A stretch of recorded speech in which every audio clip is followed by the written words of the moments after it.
Kisah sahabat Nabi Sumamah bin Utsal.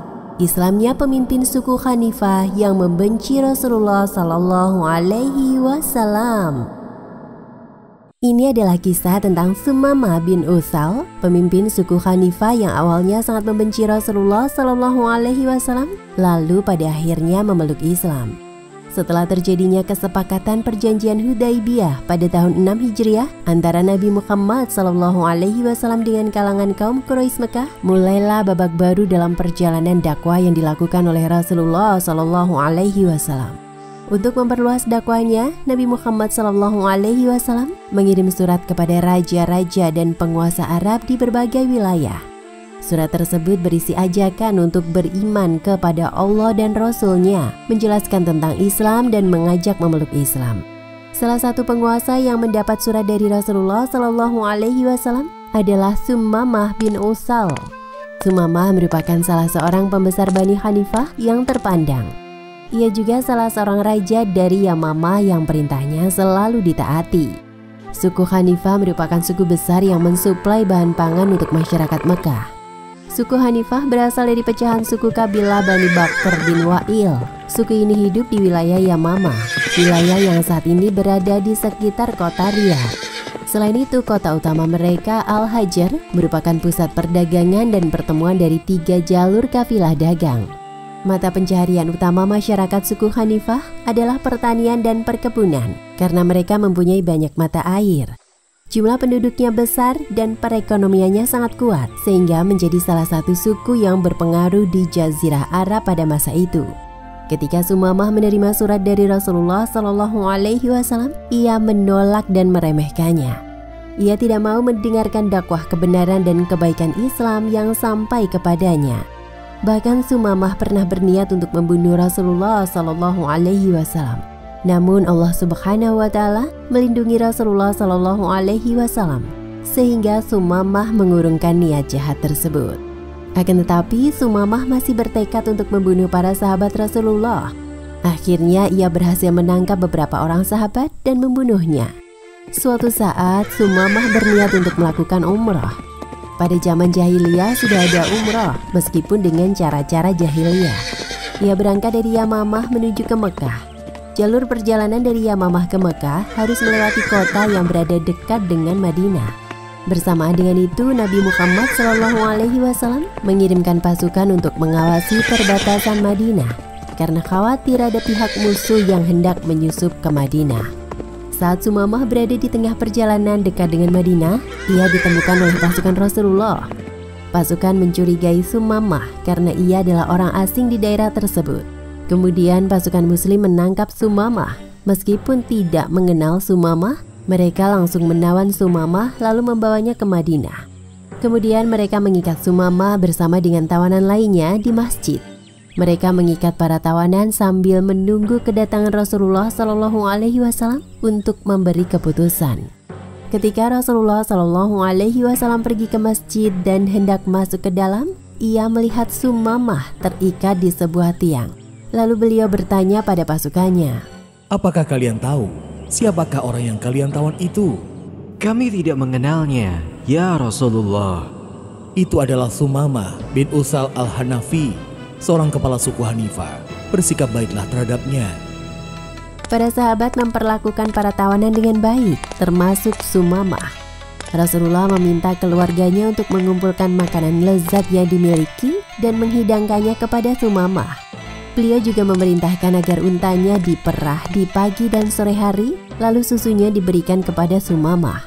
Para tawanan diberi makan dan minum dan diobati lukanya. Beberapa hari Sumamah mendapat pelayanan yang sangat baik, tetapi selama waktu itu ia belum bertemu dengan Rasulullah SAW. Kemudian hari berikutnya Rasulullah SAW mendatangi Sumamah dan berniat mengajak Sumamah masuk Islam. "Bagaimana keadaanmu, wahai Sumamah?"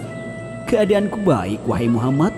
Jika engkau membunuhku, maka engkau membunuh seseorang yang memiliki banyak darah yang siap berkorban untuknya.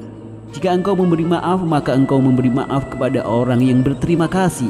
Jika engkau ingin harta, maka katakan saja, niscaya engkau akan kami berikan apa yang kau inginkan.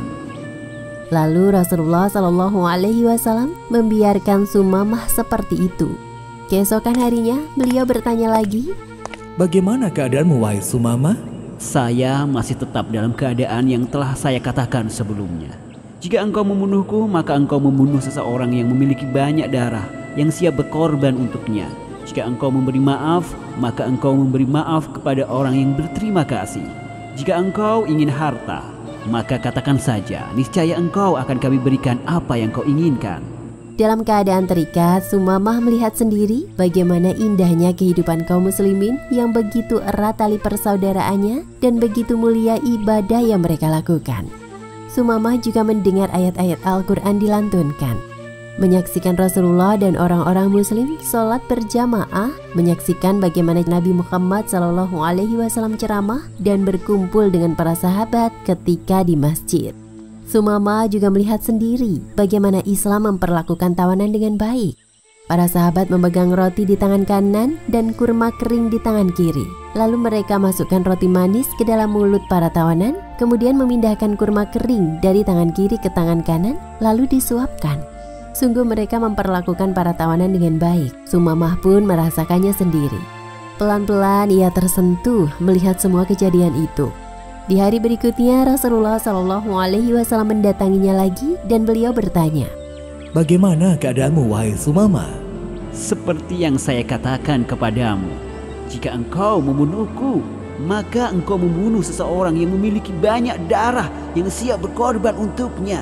Jika engkau memberi maaf, maka engkau memberi maaf kepada orang yang berterima kasih. Jika engkau ingin harta, maka katakan saja, niscaya engkau akan kami berikan apa yang kau inginkan. Lalu Rasulullah SAW melihat para sahabatnya dan bersabda, "Lepaskan Sumamah." Sumamah terkejut dan heran mendengar perkataan Rasulullah tadi. Ia dibebaskan tanpa tebusan. Menurutnya jika ia menawan seseorang, minimal pasti dipukul. Dikasih makan pun juga pas-pasan. Dan kalaupun dilepas, harus ada tebusan yang mahal. Apalagi dia adalah seorang kepala suku. Selama ditawan, Sumamah sudah diberi makan yang terbaik, diberi susu dari untanya Nabi. Rasulullah SAW mengajaknya berbicara dengan baik, kemudian beliau memaafkan Sumamah dan membebaskannya. Rasul berharap Sumamah mendapatkan hidayah untuk memeluk Islam. Sumamah kemudian meninggalkan masjid. Dia melanjutkan perjalanannya sehingga ia tiba di sebuah pohon kurma di ujung kota Madinah. Di dekat pohon itu ada mata air. Lalu Sumamah memberi minum kudanya, kemudian ia membersihkan diri. Sumamah lalu kembali menuju masjid Rasulullah SAW. Sesampainya di masjid, ia berdiri di hadapan sekumpulan orang muslimin dan mengucapkan kalimat syahadat. Asyhadu an la ilaha illallah wa asyhadu anna Muhammadar Rasulullah. Saya bersaksi tiada Tuhan selain Allah, dan saya bersaksi bahwa Muhammad adalah utusan Allah. Lalu Sumamah menghadap kepada Rasulullah SAW dan berkata, "Wahai Rasulullah, demi Allah sebelum ini tidak ada orang yang paling saya benci melebihi dirimu di muka bumi ini. Tetapi sekarang engkau menjadi orang yang paling saya cintai. Demi Allah, tidak ada agama yang paling saya benci melebihi agamamu. Tapi sekarang agamamu adalah agama yang paling saya cintai. Demi Allah, tidak ada negeri yang paling saya benci melebihi negerimu. Tapi saat ini negerimu adalah negeri yang paling saya cintai. Kalau engkau berakhlak baik, maka engkau akan dekat dengan Nabi di surga." Demikianlah kisah Sumamah bin Utsal. Hikmah yang bisa dipetik dari kisah tadi antara lain: pertama, Islam mengajarkan akan prinsip dan etika yang diberlakukan terhadap tawanan. Salah satunya adalah memperlakukan tawanan dengan baik. Kedua, kelembutan dan kasih sayang bisa meluluhkan kerasnya hati seseorang, seperti kelembutan Rasulullah SAW dan para sahabat yang membuat Sumamah masuk Islam. Ketiga, Rasulullah mengajarkan sikap saling memaafkan, seperti perintah beliau dalam memaafkan lalu membebaskan Sumamah bin Utsal. Wallahu a'lam bishawab.